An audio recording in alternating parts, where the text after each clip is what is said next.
하나님 말씀 봅니다. 하나님 말씀 구약성경 에스라서 10장 18절부터 44절까지 기록된 말씀.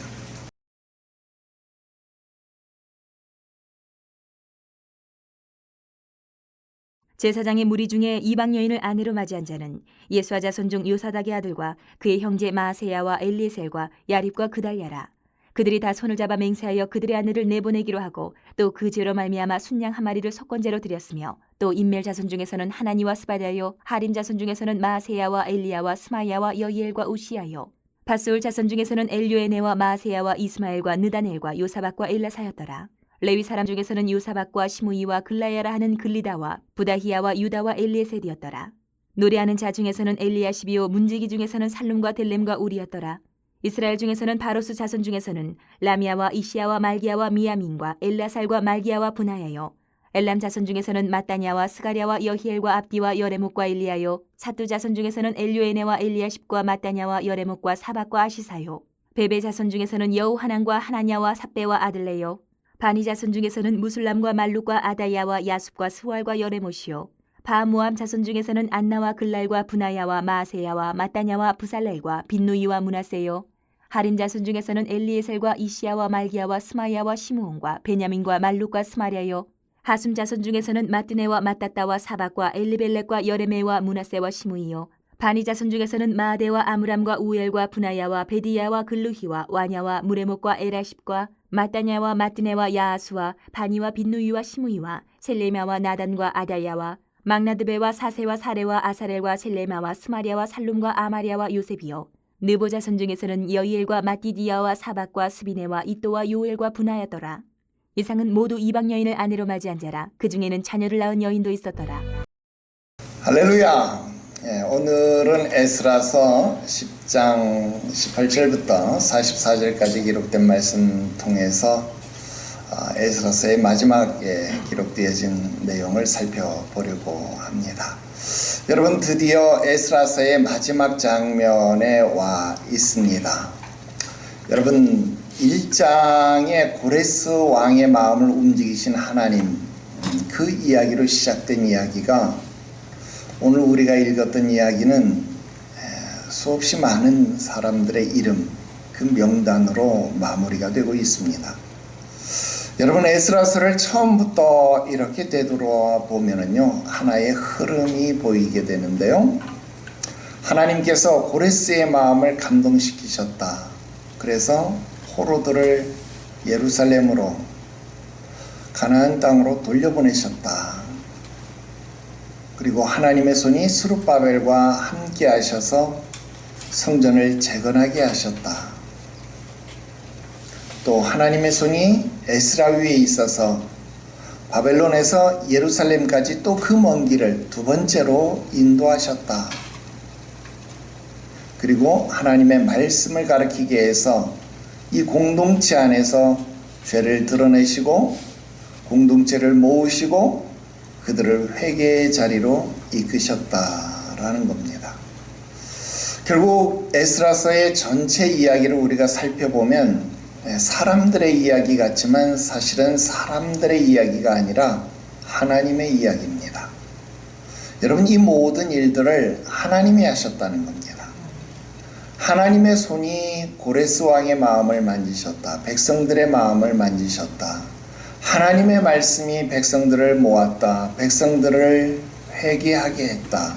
그렇습니다. 에스라서는요, 처음부터 끝까지 하나님에 대한 이야기였다라는 것을 우리는 보게 된다 하는 겁니다. 자, 그런데 이제 이 에스라서의 마지막 이 명단이라는 것을 우리는 보게 되는데요.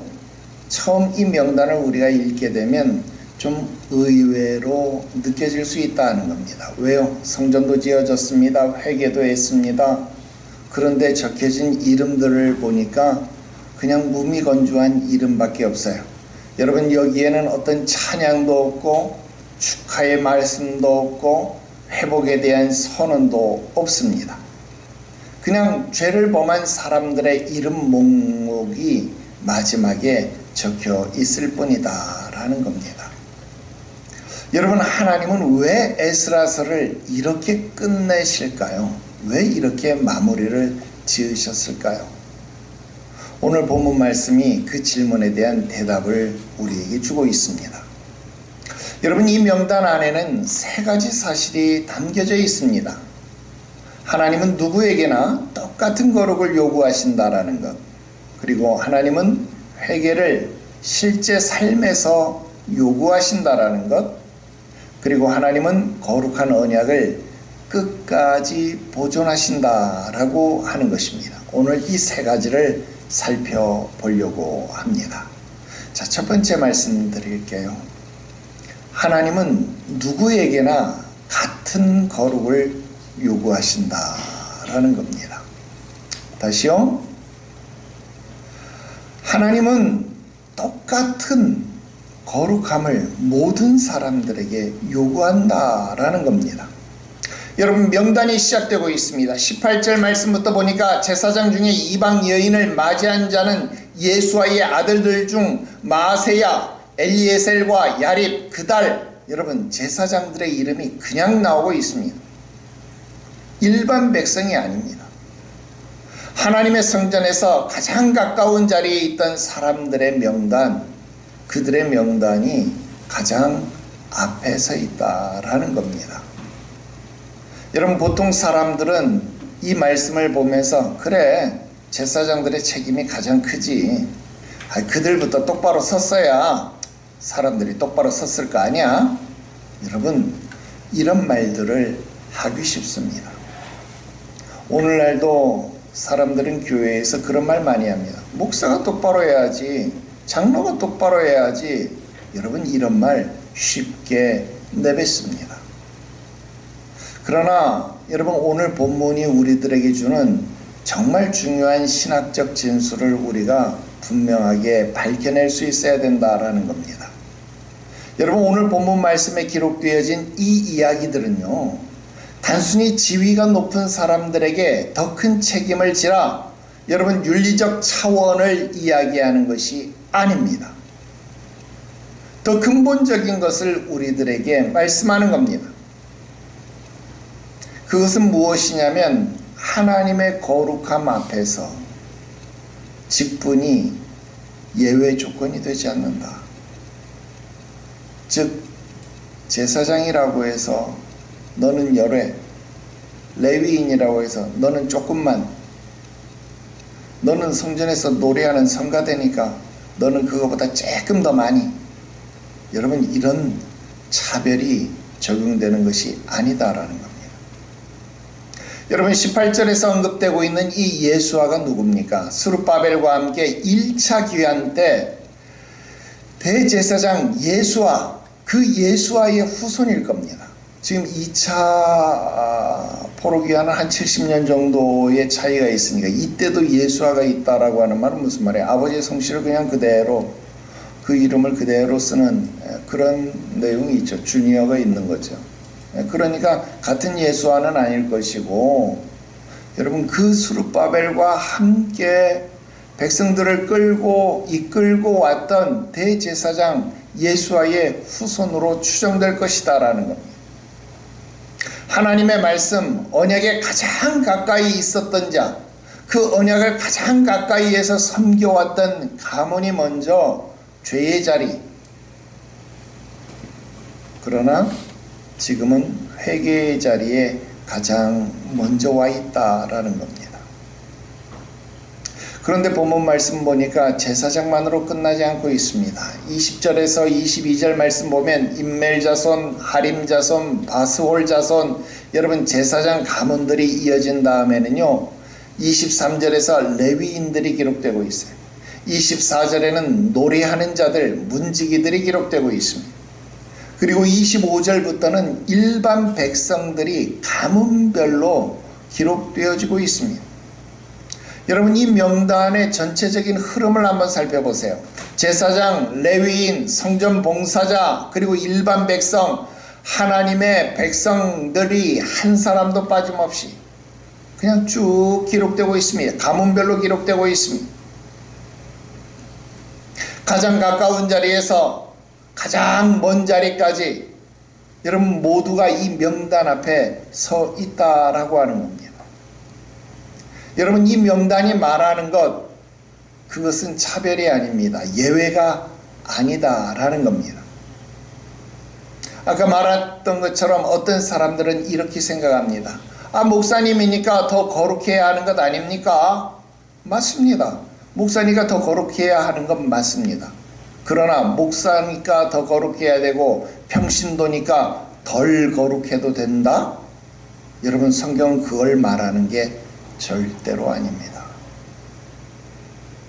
어떤 사람도 하나님의 거룩함 앞에서 예외가 될 수 없습니다. 내가 거룩하니 너희도 거룩해라. 목사도 거룩하고 장로도 거룩하고 권사도 거룩하고 집사도 거룩하고 성도도 거룩하고 여러분 새가족도 거룩하고 나는 직분도 없고 조용히 교회만 다니니까 괜찮아요. 아닙니다. 여러분 오늘 본문은 그 생각을 다 무너뜨리고 있습니다. 제사장도 레위인도 성전 봉사자도 평범한 백성도 모두 다 하나님의 말씀 앞에 서야 한다라고 하는 겁니다. 하나님께서는 누구에게는 더 높은 기준을 누구에게는 더 낮은 기준을 적용하지 않는다라는 겁니다. 왜요? 우린 모두가 언약 백성이기 때문에 그렇습니다. 언약 백성이라고 하는 그 사실 하나만으로 우리 모두는 동일한 거룩을 요구받는다라는 겁니다. 오늘날도 똑같습니다. 목회자도 말씀 아래 살아야 합니다. 장로도 권사도 집사도 교사도 청년도 새가족도 모두가 다 말씀 아래 살아야 합니다. 여러분 우리가 교회 안에서 직분의 차이가 있을 수 있습니다. 그것은 섬김의 분량의 차이입니다. 믿음의 분량의 차이일 수 있습니다. 그러나 거룩의 기준에는 차이가 없습니다. 여러분 이게 하나님 나라의 질서입니다. 여러분 세상은 높은 자에게 특권을 줍니다. 그래서 국회의원이 되면 거짓말을 해도 면책 특권이라고 하는 것을 사용할 수 있습니다. 그래서 벌을 받지 않아요. 그러나 일반 백성들은 국회에 나가서 거짓말하면 위증의 벌을 받습니다. 이게 무슨 경우입니까? 높은 사람들은 국민들이 내는 세금을 받는 사람들은 면책특권을 사용하는데 정작 세금을 내고 그 사람들을 먹여 살리는 사람들은 거짓말했다고 위증의 벌을 받는다. 여러분 하나님 나라는 높은 자에게 먼저 책임을 묻습니다. 제사장이 먼저 이 명단에 기록됐다라고 하는 건 무슨 말입니까? 그들이 더 나쁜 죄를 지었다. 그들이 더 험한 죄를 지었다. 아닙니다. 여러분 하나님 앞에서는 지금 그들이나 일반 백성이나 똑같은 죄를 지었어요. 어떤 죄요? 이방 여인과 통혼했다라고 하는 똑같은 죄를 범한 겁니다. 똑같은 기준 아래 서 있다라고 하는 것을 말씀하고 있습니다. 그런데도 불구하고 여러분 제사장들의 이름이 먼저 기록되어진 것 무엇입니까? 그들이 먼저 본을 보였다라는 겁니다. 그들이 먼저 하나님의 말씀 앞에 섰다라고 하는 겁니다. 오늘 여러분도 그와 같은 마음의 가짐을 가질 수 있어야 하겠다라고 하는 겁니다. 다른 사람의 이름보다 내 이름이 하나님의 말씀 앞에 먼저 서 있는가를 물어보시기를 바랍니다. 그런데 여기서 지나칠 수 없는 구절이 하나 있습니다. 바로 19절 말씀입니다. 그들이 다 손을 잡아 자기의 아내를 내보내기로 서약하고 그 허물로 말미암아 수양 한 마리를 속건제로 드렸다. 여러분 에스라서 전체 속에서요 우리가 속건제를 드렸다, 속건제를 실제로 드렸다라고 하는 장면은요 이 19절 말씀이 유일합니다. 9장 15절에 에스라가요 우리는 주님 앞에 죄인으로 서 있습니다. 이 죄인으로 서 있다라고 할 때 이 죄인이라고 하는 말이 아샤밈 이런 말입니다. 아샤밈 그 말은 속건제물 그런 뜻입니다. 그런데 그 속건제물이 진짜 속건제사로 드려지고 있다라고 하는 겁니다. 여러분, 제사장들이 다른 사람들을 위하여, 다른 사람들의 죄를 위하여 제사를 드리는 사람, 다른 사람들의 속건제를 집례하던 사람들이었습니다. 그런데 이제 그 제사장들이 자신들의 죄를 위해서 속건제를 드리는 자리에 섰다라는 겁니다. 남의 허물을 위하여서 하나님 앞에 섰던 사람들이 이제는 자신의 허물을 위해서 하나님 앞에 서 있는 겁니다. 여러분, 이것이 하나님의 거룩함이 요구하는 방식입니다. 여러분, 제사 드리는 자리에 있다는 것이 우리의 죄를 면제해 주는 것 아닙니다. 여러분, 예배 드리는 자리에 앉아 있다고, 이 자리에 나와 있다고 여러분들이 거룩함으로, 의로움으로 무장되었다? 아니요. 여러분 스스로가 여러분을 위하여 거룩해져야 한다는 겁니다. 하나님을 가장 잘 아는 자리에 있다는 것이, 그 알미 여러분들을 거룩하게 만들어주는 것이 아닙니다. 그 알미 여러분들에게 적용되어지지 않는다면 아무 소용없다라는 겁니다. 오랫동안 하나님 곁에 있다라고 하는 것이 중요한 것이 아닙니다. 오늘도 하나님 말씀 앞에 자기 자신을 내려놓는 사람이 아니라고 한다면, 하나님 말씀 앞에 서 있는 자가 아니라고 한다면, 여러분, 그 누구도 하나님 앞에 그 거룩함의 요구를 충족시킬 수 없다라고 하는 사실을 기억하시기 바랍니다. 그리고 오늘 본문은 다른 사람의 이름을 보라고 우리에게 말씀하는 것이 아닙니다. 여러분, 이름이 쭉 기록되어 있으니, 이 사람 이런 사람들이 죄를 지은 거구나. 아니요. 그 이름을 보면서 내 이름을 하나님의 거룩한 말씀 앞에 세우라고 주신 말씀입니다. 그러므로 오늘 첫 번째로 하나님께서 우리에게 선포하시는 말씀은 이겁니다. 나는 내 백성 모두에게 동일한 거룩을 요구하는 것이다. 제사장만, 목사만, 장로만, 아니, 너도 거룩해야 한다. 오늘 우리 모두가 하나님 앞에 거룩해져야 하는 것, 그 거룩을 요구받고 있다라고 하는 사실 분명히 기억하시기를 주 예수의 이름으로 축원합니다. 두 번째 말씀드립니다. 하나님은 회개를 실제적인 삶의 모습 속에서 요구하신다라는 겁니다. 여러분, 25절부터 43절까지도 계속해서 명단이 이어지고 있습니다. 바로스 자손, 엘람 자손, 사투 자손, 바니 자손, 여러분 수십 명의 이름이 이어지고 있다라고 하는 겁니다. 여러분, 이런 명단이 나오면 어때요? 성경을 읽다가 가장 빨리 넘어가고 싶은 부분, 이런 부분 아닙니까? 그런데 하나님께서 의미 없는 이름을 성경에 기록한 것일까요? 그렇지 않잖아요. 우리가 배웠지만 성경은 쓸데없는 것을 기록한다, 안 한다? 기록하지 않는다. 기록했으면 기록한 이유가 있다라는 겁니다. 여러분, 이 한 사람 한 사람의 이름을 남기신 데에는 그럴 만한 이유가 있다라는 겁니다. 여러분, 하나님께서 왜 죄의 내용을 기록한 것이 아니고 왜 이 사람들의 이름을 기록하셨느냐, 거기에 주목해야 합니다. 여러분, 이들은 이방 여인을 아내로 맞이했다는 사실만 기록해도, 그 죄만 기록해도, 이방 여인과 통혼했다, 그 내용만 기록해도 충분했을 겁니다. 혼합 결혼을 한 자, 통혼을 한 자, 여러분, 이 한 문장으로 끝낼 수 있는 것 아닙니까? 그런데 하나님은 그 죄의 내용을 기록한 것이 아니라 이 사람들의 이름을 기록했습니다.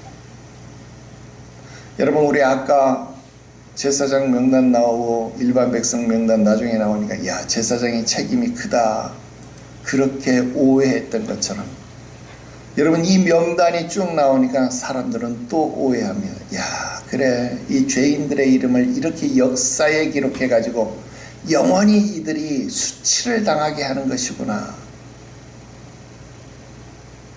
여러분, 그래서 수치를 당하라고 이 이름을 기록했을까요? 아닙니다. 여러분, 이 명단은요, 죄인들의 명단이 아닙니다. 여러분, 이 명단은 죄인의 명단이 아니라 회개한 사람들의 명단입니다.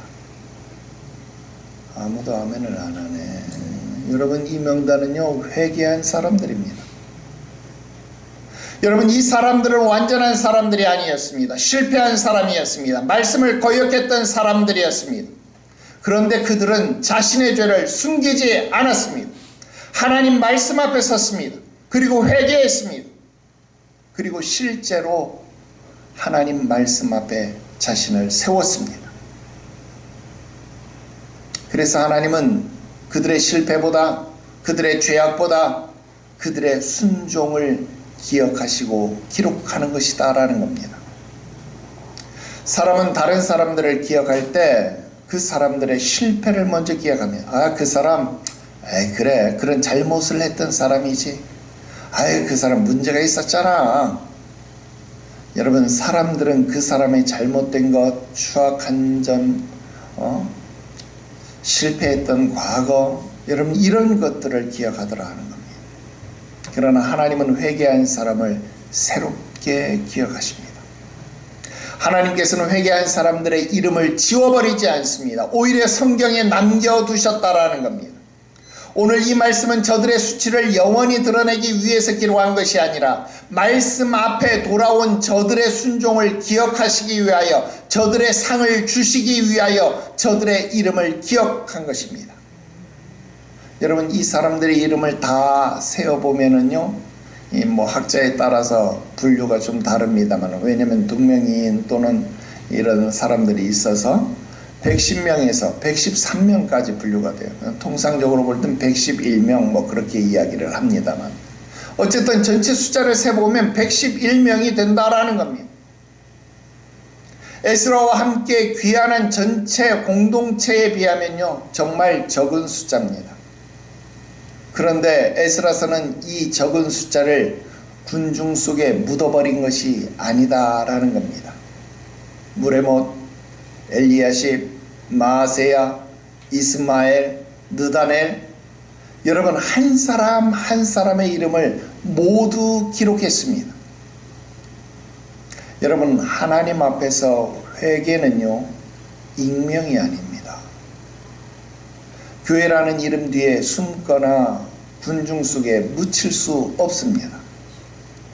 내 이름을 걸고 이루어지는 행동이어야, 삶이어야 된다라는 겁니다. 오늘 우리가 이 자리에 함께 모였지만 하나님 앞에서 각자가 이름을 가진 한 사람으로 서 있어야 된다라는 겁니다. 과외로 이럴 때 아니면 설명할 길이 없어서 내가 또 설명하는데, 그래서 헌금도요, 무명은 좋은 게 아닙니다.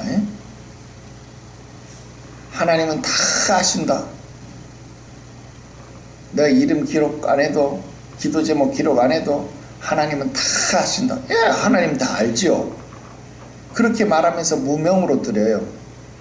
그런데 여러분, 그런 말 들어봤죠? 악마는 디테일이 있다. 악마는 디테일이 있다. 그런 말 들어봤죠? 그래요. 사탄이요, 그거를 이용합니다. 여러분, 무명으로 드리니까 거기에 인색함이 작용할 수 있는 여지가 생기더라 하는 겁니다. 여러분, 무명으로 드리니까요, 거기에 억지스러움이 담겨질 수 있다라고 하는 겁니다. 그러니까 무명으로 드리지 말라. 내가 여러분들에게 그렇게 말씀하는 거예요. 목사님, 누가 드리는지 안 드리는지 파악하려고 그러는 거면서. 아니요. 여러분들 한 사람 한 사람이 하나님 앞에 책임 있는 자가 되라, 그 말입니다. 또 같은 이치로 그런 분들이 있습니다. 목사님, 다른 교회 가니까 헌금 주머니 안 돌리고 헌금하면 입구에 이렇게 놓고 그렇게 하던데 우리 교회도 그렇게 하면 안 돼요? 안 됩니다. 우리 교회는 절대 그렇게 안 해요.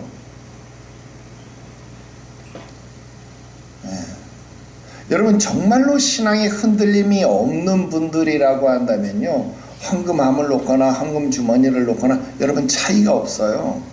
여러분, 우리 코로나 때도 우리 다 경험했잖아요. 여러분, 신앙의 중심이 있는 분들은요, 절대로 헌금에 빠지는 법이 없어요. 우리 주보에도 기록하고 있지만 어디 다녀와서 늦게 예배 드리더라도 여러분 예배 헌금 빠지는 법이 없어요. 그런데 여러분 어때요? 성전님 그 헌금함 넣고 들어가면서 헌금 넣고 이렇게 가게 해준다. 예. 여러분 신앙의 중심이 잡혀있지 않은 사람은요 그 익명성에 숨기 좋다라는 겁니다. 말하기는 좋죠. 부담을 주지 않는다. 여러분 부담을 주지 않는다 이게 무슨 말일까요? 이게 지극히 인본주의적인 말 아닙니까? 인본주의적 생각 아닙니까? 이것은 뭐예요? 교회가 사람을 놓치지 않겠다. 사람을 많이 채우겠다. 여러분 교회가 이런 경영관념으로 가득 차 있다라는 겁니다. 오히려 여러분 레위기 말씀은 무엇이라고 말합니까? 너희가 여호와 앞에 나올 때 공수로 나오지 말라. 공수로 보이지 마라. 즉 빈손으로 나오지 말라고 이야기합니다. 이미 여러분들이야 저에게 철저하게 헌금을 배우신 분들이기 때문에 잘하고 있습니다. 그런데 교육은 뭐예요? 반복이잖아요. 그러니까 오늘 한 번 더 말씀드리는 겁니다. 다시 돌아가서요. 여러분 회개도 하나님 앞에 자신의 이름으로 하는 겁니다. 우리의 나라와 민족을 위해서 우리 한국교회가 회개합시다. 네, 여러분 한국교회가 회개해야 되죠. 그러나 한국교회라고 하는 그 교회라고 하는 익명성에 숨으면 안 됩니다. 한국교회가 누구예요? 나예요. 공동체 교회뿐만 아니라 가정교회, 우리의 인생교회, 여러분 교회는 바로 내 자신이다 이 말입니다. 하나님이 우리 각 사람을 그 이름으로 아신다라는 사실을 여러분 분명하게 기억하시기 바랍니다. 여러분 요한복음 10장에서 선한 목자와 양의 관계에 대해서 무엇이라고 말합니까? 선한 목자는 자기 양의 이름을 불러서 각각 인도한다라고 말합니다. 하나님은 우리를 집합적으로 성도들 그렇게 부르는 것이 아닙니다. 우리 한 사람 한 사람의 이름을 부르신다라는 겁니다. 우리 찬송가도 그렇게 말하잖아요. 나팔 불 때 나의 이름, 나팔 불 때 나의 이름, 그 이름이 불려지시기를 주 예수의 이름으로 축원합니다. 여러분 그 이름으로 불려져야 합니다. 여러분 우리 룻기서 공부할 때 누가 등장해서 이름 없는 이렇게 시험 보면 다 과락하겠네. 이름 없는 아무개가 되면 안 된다 이 말입니다. 여러분 하나님 앞에 기억되는 이름이 되시기를 주의 이름으로 축원합니다. 여러분 이 명단이 성경에 기록된 것은 하나님이 이 111명의 이름을 하나하나 아신다는 겁니다. 그들의 회개를 하나하나 기억하고 계시다라는 뜻입니다. 여러분 그들의 순종을 하나하나 보고 계셨다라고 하는 증거입니다. 오늘 이 예배에 함께하는 저와 여러분들도 마찬가지입니다. 우리의 이름을 가지고 하나님 앞에 나아가시기를 바랍니다. 우리 각자가 어떻게 하나님 앞에 응답하고 있는지를 하나님은 보고 계시다라는 겁니다. 예수님을 만난 삭개오를 생각해 보시기 바랍니다. 삭개오는 세리장이었습니다. 오랫동안 부정한 방법으로 재물을 모아온 사람이었습니다. 그런 삭개오가 예수님을 만났을 때 단지 울기만 한 것으로 끝나지 않았습니다. 감동으로 끝내지 않았습니다. 예수님, 내 재산의 절반을 가난한 사람들에게 주겠습니다. 토색한 것이 있으면 4배나 더해서 갚겠습니다. 여러분 참된 회개는요 반드시 삶의 방향을 바꾸어 버린다라는 겁니다. 삭개오의 회개가 진짜였다는 것을 보여주는 것은 바로 그의 감동이 아니라 그의 행동이었다라고 하는 겁니다. 여러분 오늘 본문의 말씀도 그 이름에 기록된 사람들도 마찬가지였습니다. 그들이 에스라와 함께 비를 맞으며 떨며 울었습니다. 떨며 우는 것만으로 끝난 것이 아니라 그들은 손을 잡아 속건제를 드리며 자신의 아내와 자신의 자녀들을 내보내기로 결단하고 행동했다라는 겁니다. 순종했다라고 하는 겁니다.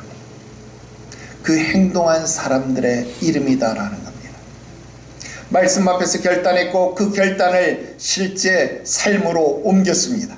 그래서 하나님은 그들의 이름을 기록한 겁니다. 여러분, 말씀을 듣는 것과 말씀대로 사는 것은 다른 겁니다. 죄를 슬퍼하는 것과 죄에서 돌이키는 것도 다른 것입니다. 하나님께서는 우리의 감동보다 우리의 순종을 기뻐하시는 분이십니다. 그렇다고 여러분 오해하면 안 됩니다. 여러분, 이 사람들이 순종했기 때문에 하나님께서 이 사람들을 용서한 것이냐? 아닙니다.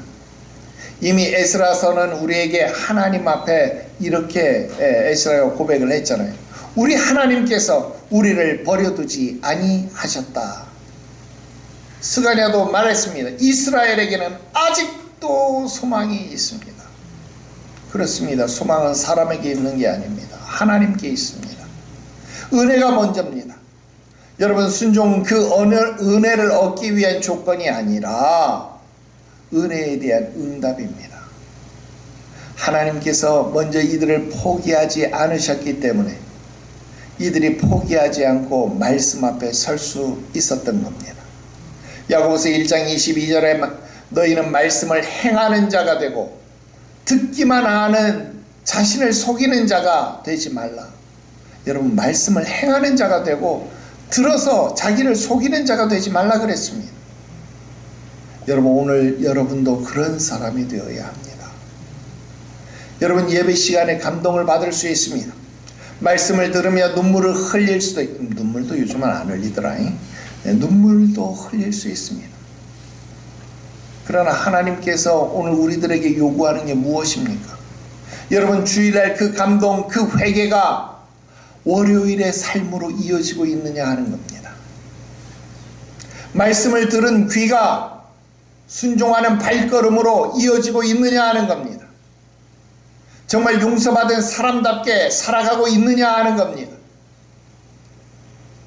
하나님은 오늘 우리의 눈물만 보시는 것이 아닙니다. 그 눈물이 만들어내는 순종의 열매를 기뻐하신다라는 겁니다. 여러분, 회개를 감정으로 끝내면 안 됩니다. 은혜를 값싼 위로로 만들지 말아야 합니다. 하나님께서 먼저 우리를 붙드셨기 때문에 우리도 그 은혜에 합당한 삶을 살아야 하는 것입니다. 여러분, 이게 하나님께서 우리에게 요구하시는 두 번째 말씀입니다. 회개를 실제 순종으로 증명하시기를 주 예수의 이름으로 축원합니다. 이제 마지막 세 번째 말씀 드립니다. 하나님은 거룩한 언약을 끝까지 보존하신다라고 하는 겁니다. 여러분, 에스라서의 마지막 문장, 마지막 말씀을 보십시오. 우리가 이쯤 되면 기대를 할 수 있지 않겠습니까? 회개하고 순종하고 말씀 앞에 자신을 세운 사람들의 명단이라고요? 그러면 끝절은 44절 맨 끝절은 하나님께서 그들을 다시 축복하셨더라. 백성들이 크게 기뻐하였더라.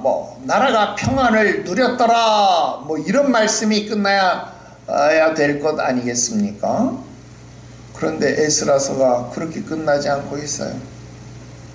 44절 보십시오. 이 모든 사람들이 이방 여인을 아내로 맞이했다. 그런데 그 중에는 자녀를 낳은 여인도 있었다. 여러분, 이게 에스라서의 마지막 문장입니다. 축복도 없습니다. 감격도 없습니다. 회복되었다라고 하는 선언도 없습니다. 오히려 우리의 마음을 무겁게 만드는 한 문장, 그 중에는 아이를 낳은 여인도 있었다. 여러분, 님이라는 글자에 점 하나를 붙이면 뭐가 된대요? 남이 된대요. 그런데 남이 되어서 여자는 내보낼 수 있는데 그 밑에 딸린 자식이 있으면 어때요? 내보내는 게 쉽지 않잖아요. 근데 그 중에는 뭐 있었다고요? 자녀를 낳은 여인도 있었다라고 하는 것입니다. 여러분, 이 말씀이 우리의 마음을 무겁게 하고 있다라는 겁니다. 여러분, 이것은 하나님께서 우리의 죄가 얼마나 깊은 상처를 남기는지 잊지 말라고 하십니다. 하시기 때문입니다. 그 중에 자녀를 낳은 여인도 있다. 이 한 문장 우리의 마음을 무겁게 했으며, 죄는 결코 개인의 문제로 끝나는 게 아닙니다.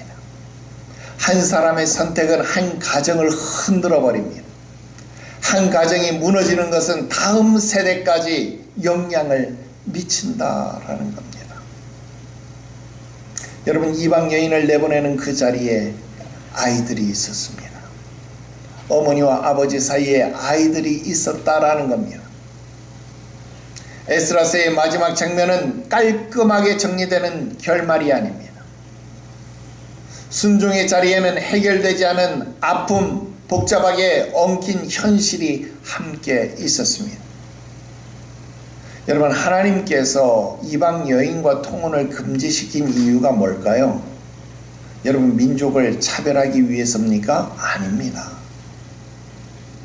우리 이미 앞에서 봤지만 하나님은 이방 여인인 라합, 출애굽기에서 여호수아서에서 여러분 라합을 이미 받아들였다 이 말이에요.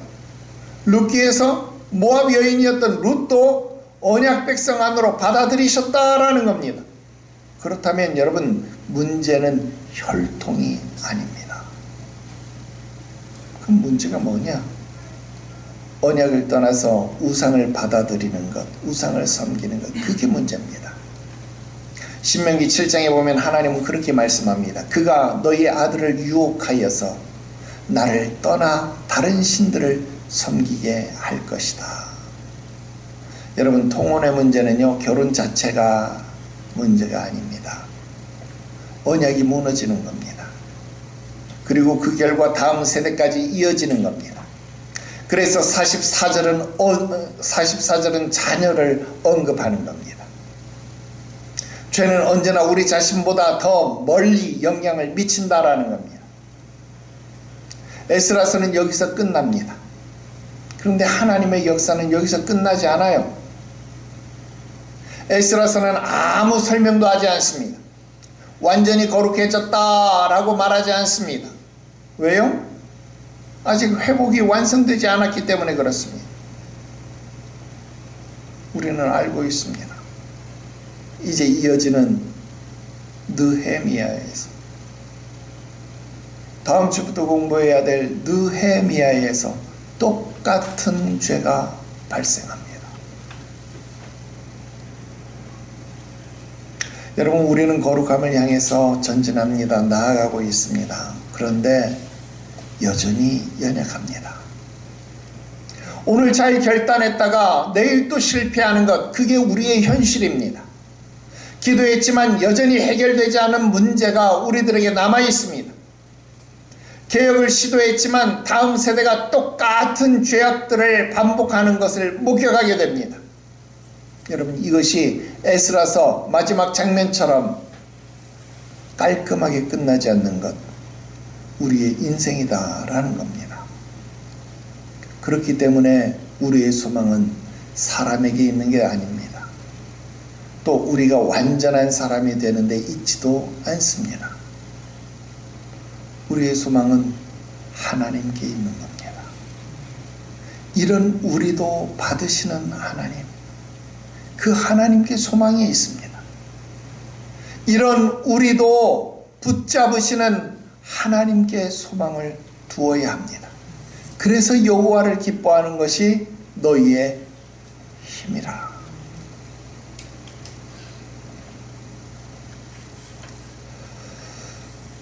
율법은 죄를 드러낼 수 있지만 사람의 마음을 새롭게 만들지는 못합니다. 에스라의 개혁도 느헤미야의 개혁도 근본적인 해결이 될 수는 없습니다. 그래서 에스라는 우리에게 한 가지 질문을 남깁니다. 이 공동체를 완전하게 거룩하게 할 수 있는 분이 누굽니까?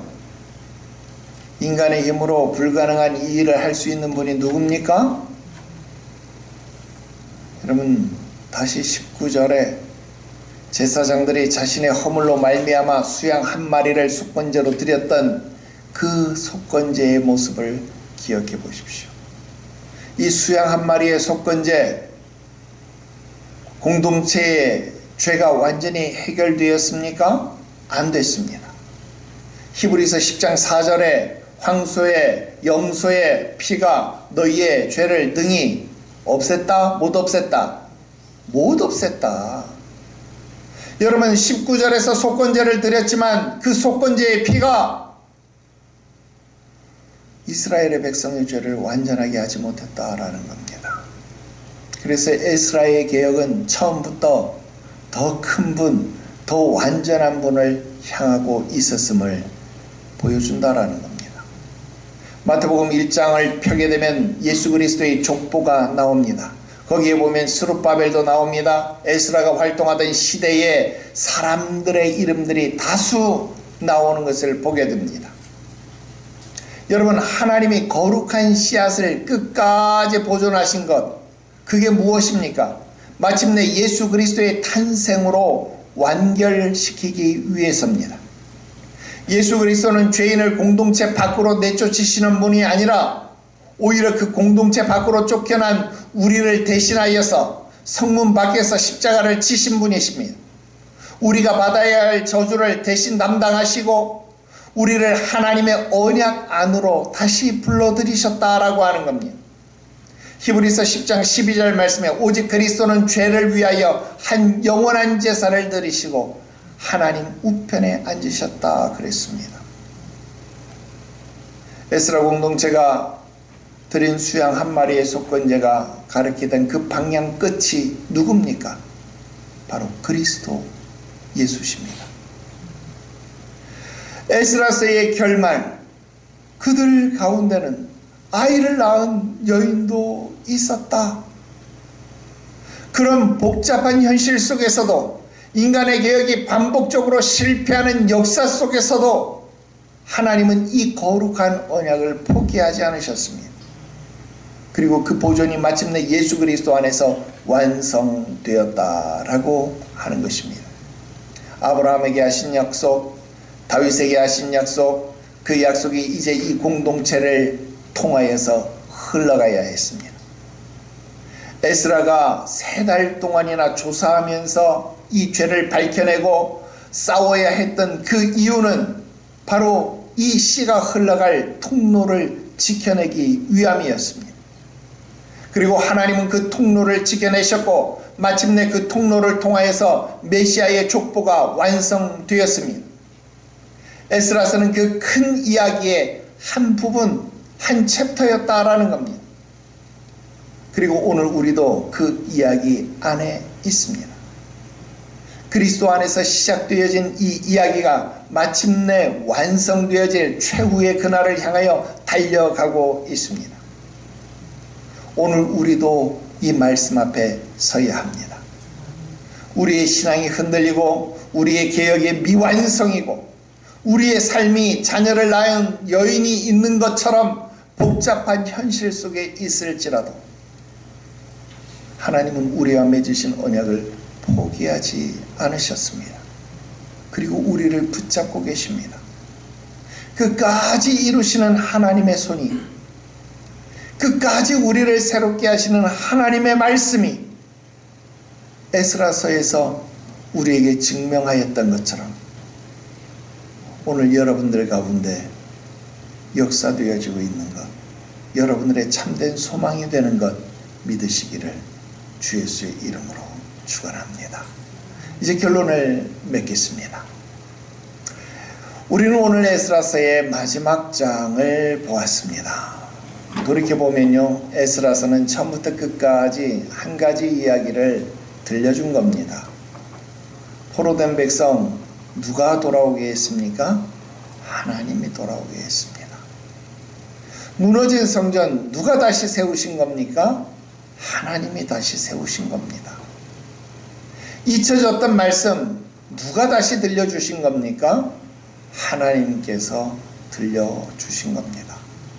죄를 깨닫게 하신 분도, 회개하게 하신 분도, 순종하게 하신 분도, 그리고 그 거룩한 언약의 계보를 끝까지 보존하게 하신 분도 주인공은 사람이 아니라 바로 하나님이십니다. 오늘 그 하나님께 소망을 두십시오. 오늘 본문에서 하나님이 하신 일 3가지를 우리는 기억해야 합니다. 첫째, 하나님은 제사장에게도 레위인에게도 성전 봉사자에게도 일반 백성에게도 동일한 거룩을 요구하신다라는 겁니다. 다시는 여러분, 목사님이니까 목사님은 더 거룩해야지. 여러분, 이 말 하지 마세요. 목사만 거룩하면 됩니까? 아니요. 여러분도 거룩해야 합니다. 하나님은 우리 모두에게 동일한 거룩을 요구하십니다. 둘째, 하나님은 그 거룩을 감정의 자리에서 끝내는 것이 아니라 실제 삶의 자리에서 열매 맺도록 요구하신다라는 겁니다. 여러분, 회개가 눈물이 아니라 감정이 아니라 순종으로 이어지게 하십시오. 오늘 이 말씀에 기록되어진 이 이름들은 죄 지은 죄의 명부가 아닙니다. 여러분, 죄 지은 자 이름 기록해서 뭐 할 겁니까? 여러분, 성경에 이 이름을 기록한 것은 이들이 회개하고 순종했기 때문에 기록한 겁니다. 그 이름을 기억하고 오늘 우리가 다시 읽어야 할 정도로 가치가 있는 이름이 되었기 때문에 그렇습니다. 오늘 여러분들의 이름이 가치가 있는 이름이 되어지기를 바랍니다. 하나님의 입술을 통하여 주의 입술을 통하여 불려지는 이름이 되어지기를 주 예수의 이름으로 축원합니다. 천사장의 호령과 나팔 소리로 우리 주님께서 다시 오시는 그날 저와 여러분들의 이름이 아름답게 호명되어지기를 주 예수의 이름으로 축원합니다.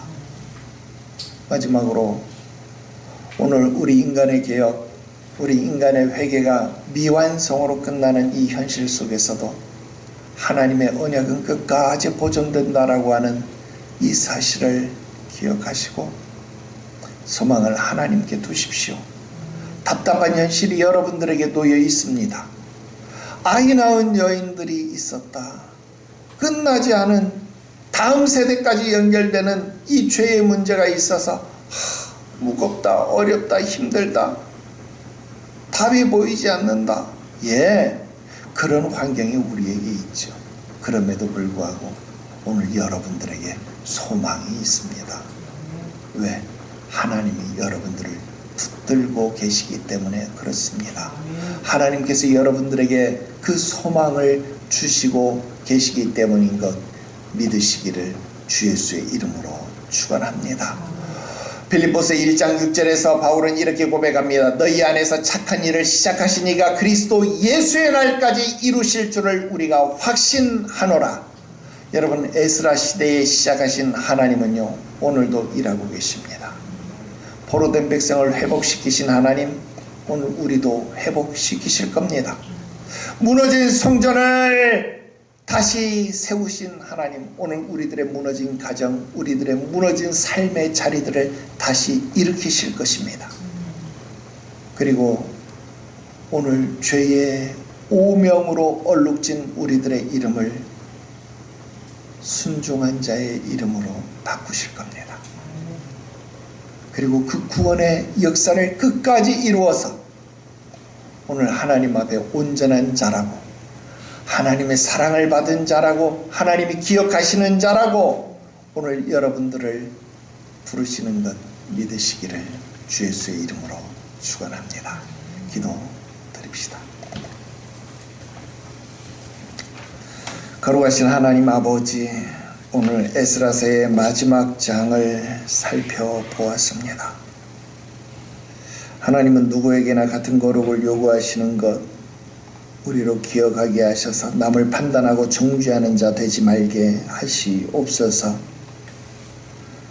회개를 나의 삶의 실제 모습 속에서 열매 맺을 수 있게 하여 주시옵소서. 이 거룩한 언약을 끝까지 지키고 보존하시는 하나님께 소망을 두어 죄로 얼룩진 우리의 이름이 순종하고 회개한 행함이 있는 믿음의 사람으로 존귀한 이름으로 하나님 앞에 불려지게 하시옵소서. 오늘 이 이름들을 보면서 하나님의 말씀 앞에 서기를 원합니다. 직분의 자를 내세워서 신앙의 연조를 내세워서 하나님의 거룩함 앞에서 비켜서려고 했던 우리의 어리석음을 용서하시옵소서. 우리들의 신앙 더 이상 흔들리지 말게 하여 주시옵시고, 에스라서의 처음부터 끝까지 하나님의 손이, 하나님의 말씀이 행한 기록임을 보았사오니 우리 인생에서도, 우리의 가정에서도, 우리의 자녀의 삶의 모습 속에서도 하나님의 손이 일하시옵소서. 하나님의 말씀하심이 우리를 이끌어 주시옵소서. 거룩하신 구주 예수님의 이름으로 기도드리옵나이다. 아멘.